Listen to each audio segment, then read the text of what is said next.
Dieu Tout-Puissant dit dans sourate Taha, verset 82, « Et je suis certes grand pardonneur pour celui qui se repent, croit, fait bonne œuvre, puis suit le droit chemin. Et je suis certes grand pardonneur, c'est-à-dire Dieu pardonne les péchés abondamment à ses serviteurs s'ils remplissent les conditions du repentir sincère.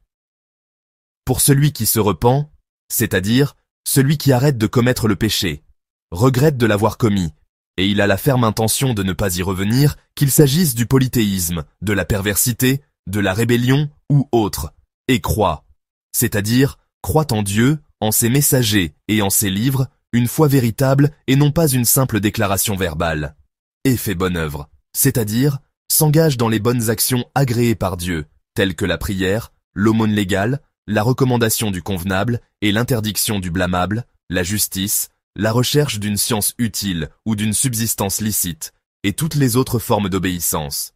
Puis suit le droit chemin, c'est-à-dire reste droit et ferme sur la voie de la vérité, et ne s'égare pas ni dévie après son repentir, ou se guide vers la voie de la sincérité, et de la persévérance dans la tradition prophétique, et reste constant dans ce chemin jusqu'à sa mort. Le sens général du verset « Dieu, exalté soit-il », nous informe qu'il est très pardonneur pour celui qui rassemble 4 conditions. Il se repent du péché. Il croit avec une foi authentique. Il accomplit de bonnes actions. Puis, il reste droit et ferme sur la guidance jusqu'à sa mort. Leçon tirée du verset.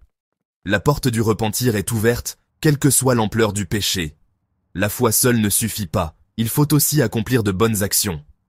La constance après le repentir est une condition importante pour obtenir le pardon de Dieu.